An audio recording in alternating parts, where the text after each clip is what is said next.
Hello friends and welcome to Figure Study, where I have apparently decided to play on hard mode because I'm taking a look at Generation Select Super Megatron. The reason I consider this hard mode is because this guy is basically a triple changer, but also technically a quad changer because he's got 2 robot modes and 2 vehicle modes. And I need to try and keep this video as short as I possibly can because I do not want to have to edit through an hour and a half of footage. So, let's just kick things off. I know Super Megatron is from a manga. I'm not familiar with the manga.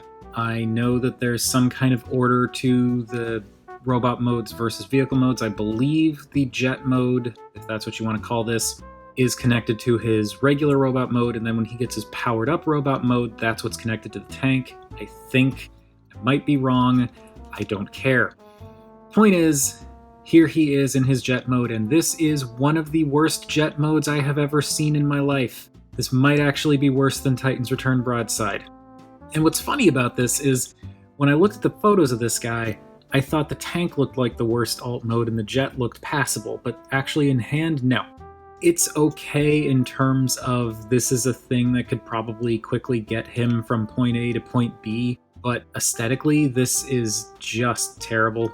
You've got the obvious folded up robot legs in the back with the treads along the top for some reason, and these treads do not peg in. They're supposed to, or at least they're supposed to sit, but they don't. They just want to keep popping up. You've got the treads on the back, which according to the directions and the official product shots, that's where these are supposed to go. You can rotate them so that they're underneath, but it looks bad either way. The wings are extremely small and thin. You've got these rocket pods up here that look okay, but then like these secondary 4 sets of wings that like you can angle back if you want. The orangey yellow for the cockpit looks nice and contrasts nicely with that darker gray around it. The nose cone's not bad. It's got that kind of fusion cannon looking bit on the front. It's just not a great looking jet. And if you look at it from underneath, it's also very obviously folded up robot with just kind of jet bits slapped on top of it.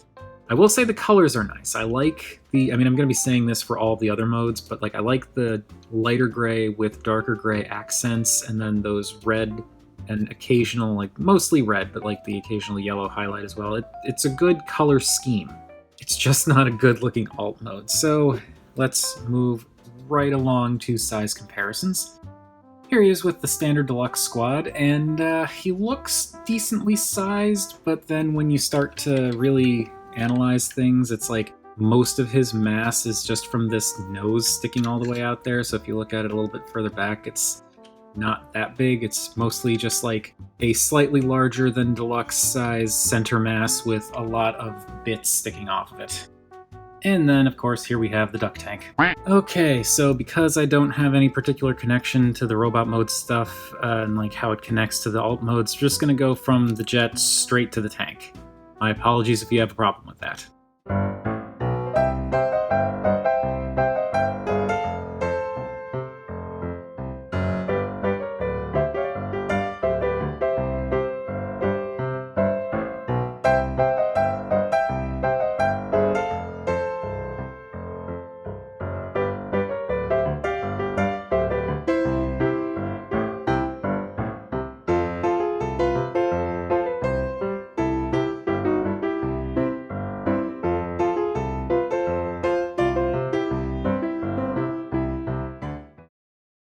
And here we have Super Megatron's tank mode, and this also does not look great, but it looks a lot better than that jet. It's pretty much an H-tank, you know, it's got the weird awkward bits sticking off on the front. It holds together pretty well, actually, and it does kind of make him seem a little bit more dense. That said, it's still not great. You've got these obvious robot feet just kind of sticking out of the front. The tank bit up here, it does turn, which is cool, and I like how it kind of changes shape to work more as a tank turret, but then there's not a lot going on under here. And then along the back, this is not super clean either. It's weird, it's fine. Again, the colors are nice, and these tank treads, they still don't want to stay down, but at least when the mass of the figure is on top of them, they don't pop up as much. Again, though, I do like this better than the jet. I think it compacts a little bit more nicely, and I do appreciate how the wings tuck up underneath the cannon bit and kind of hide. So when you're looking at this as a tank, you don't necessarily know, or wouldn't necessarily know, that it could turn into a jet, or what vaguely passes for one. Anyway, let's move on to size comparisons. Here he is with the standard deluxe squad, and this time I feel like he gets away with looking a lot bigger. Because with the jet, like I said, it was sort of like a slightly larger than a deluxe body mass that was just, there were like bits sticking off of it everywhere. This, because it compacts closer together a little bit more, it feels more substantial, it feels more massive. It's still a bit ropey, especially when you look at it from under here. It's still very much just a robot doing a weird yoga pose, but I think it looks better aesthetically in this mode. And here he is with the duck tank. Okay, now that we've got the tank out of the way, let's turn this guy into his first robot.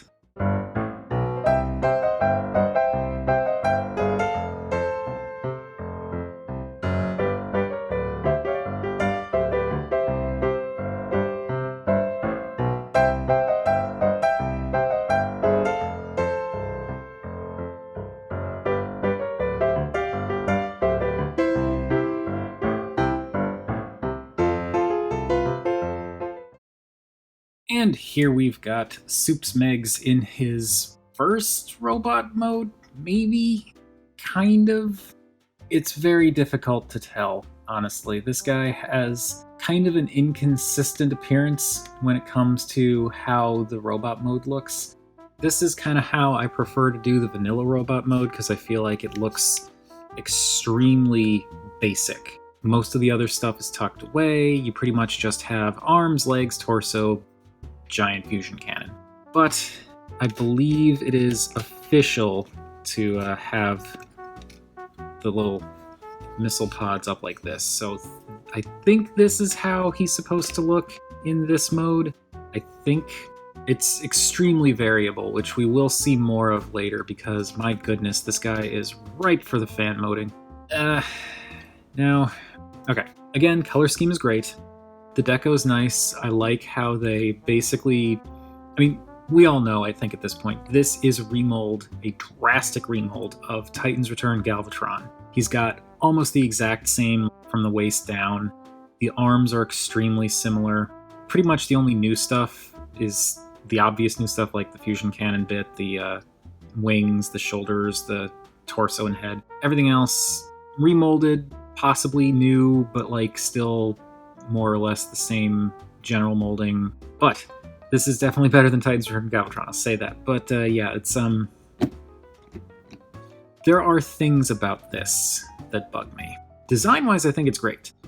I love the variability, which again we'll talk about later. The secondary robot mode option is cool.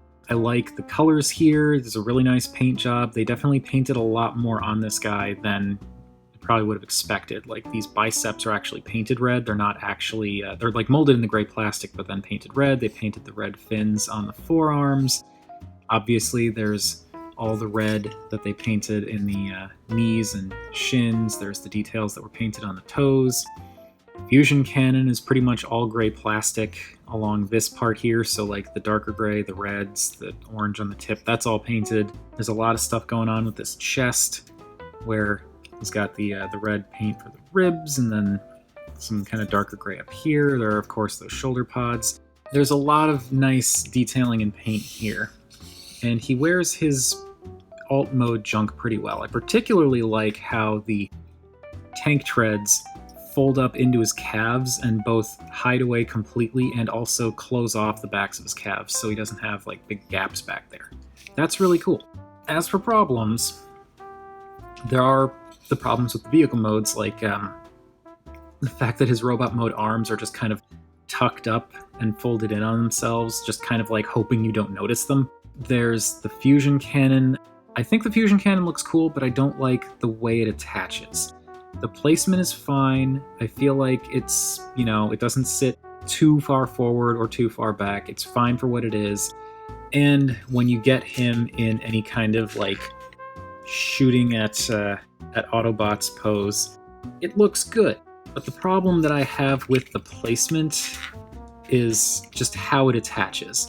I wish that instead of pegging here onto the bicep, like way up here, I wish that they did something with maybe this peg and allowed it to peg into the forearm. Because then, when you'd bend his arm, it would actually move with his arm. But instead, because it pegs in up here, if you bend his elbow, the fusion cannon just hangs off of him like an elbow leech.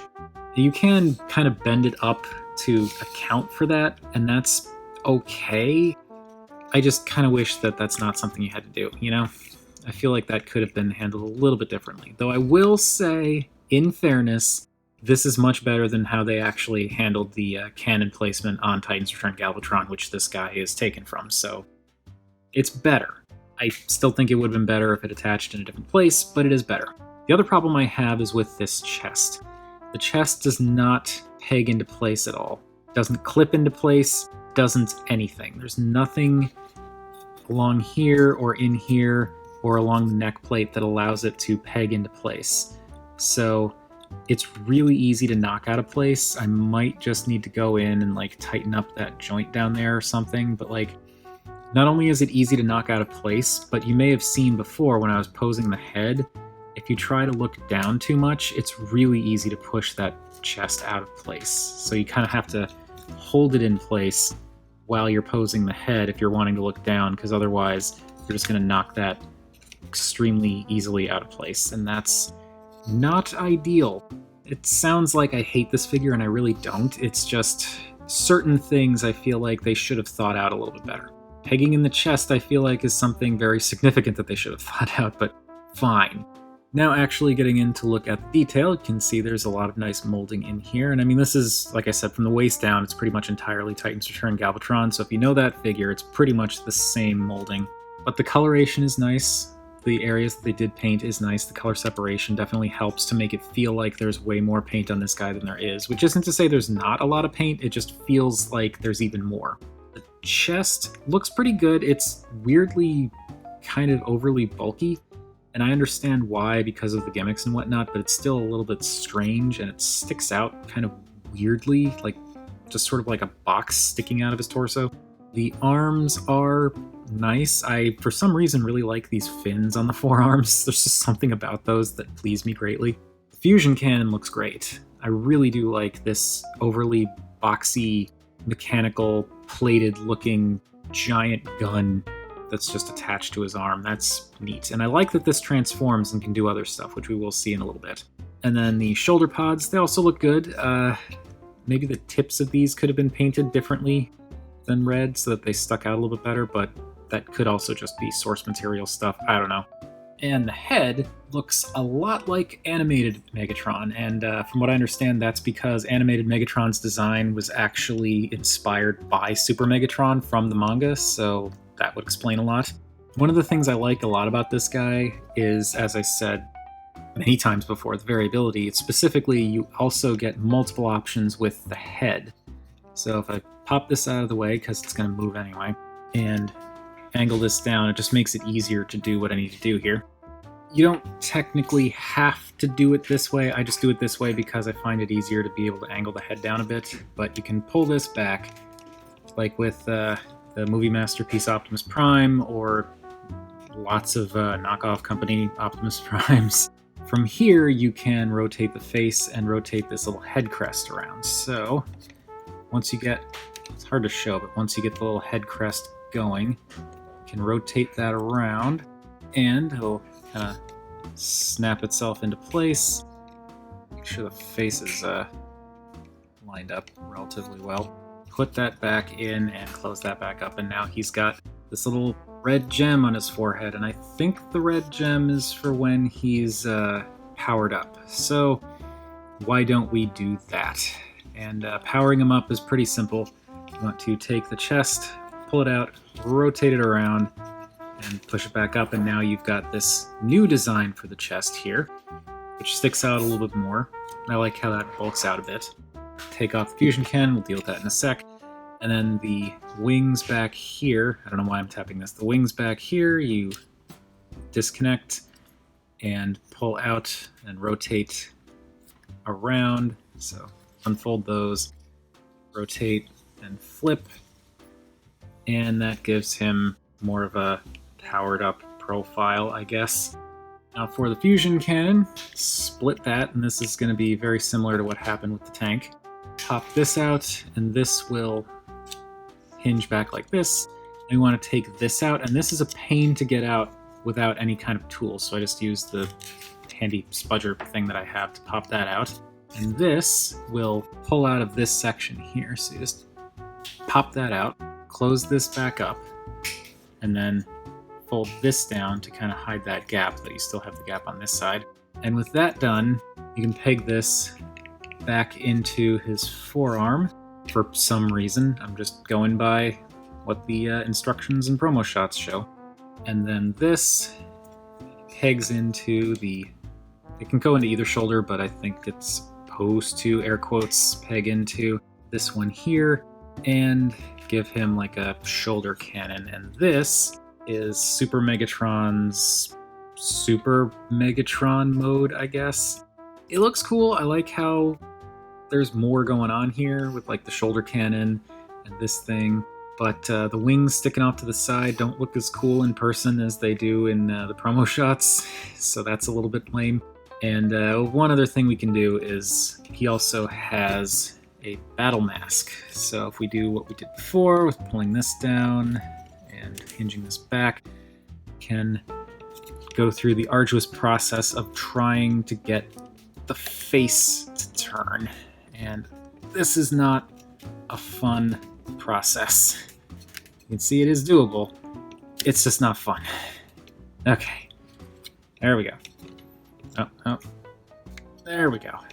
And clip that back together, close that back up, and now there is Megatron's battle mask, which is kind of reminiscent of his Last Night iteration, and then it's got those kind of tusks coming up. I like the color variation here, how the face is now darker, which definitely makes it look like it's a mask.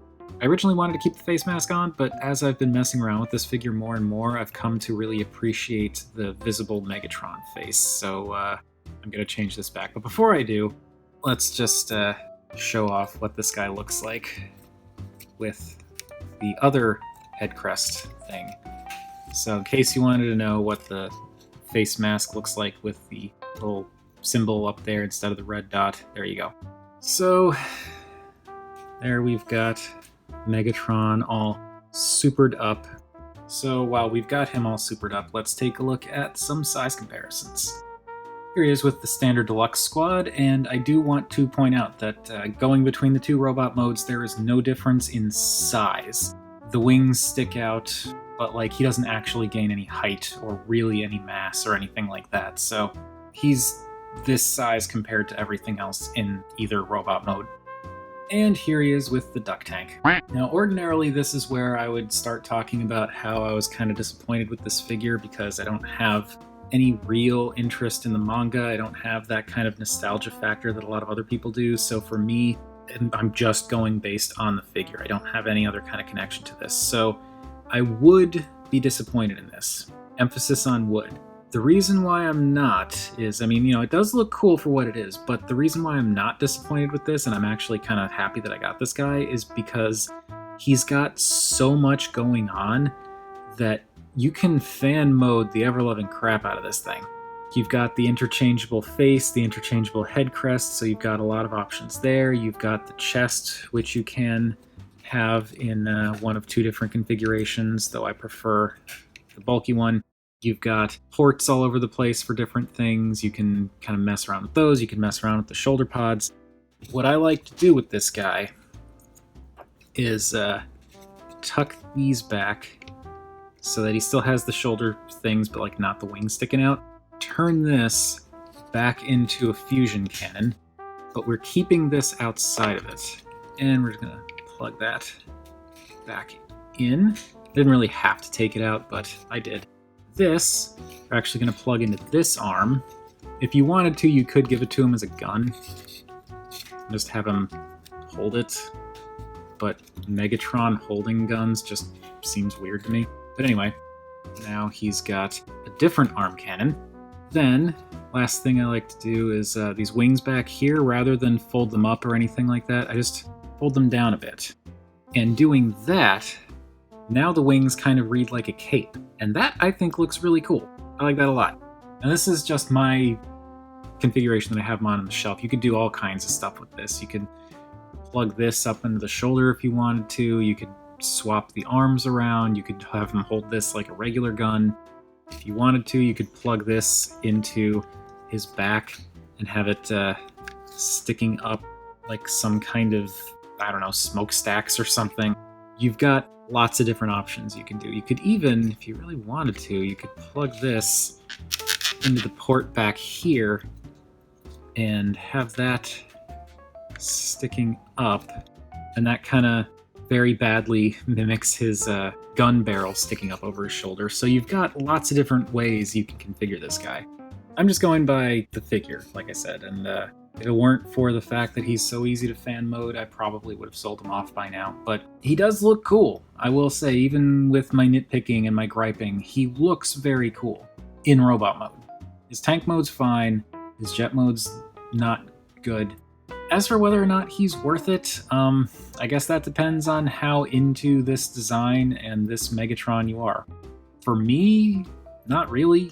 There are redeeming factors to him, absolutely. He's a fun figure in his own right, but since I'm not as gung-ho about this Megatron as a lot of other people, I feel like that's definitely affecting my enjoyment of this. It's not terrible, it's just, if I had known then what I know now, I probably would have skipped on, but I'm not unhappy that I got him.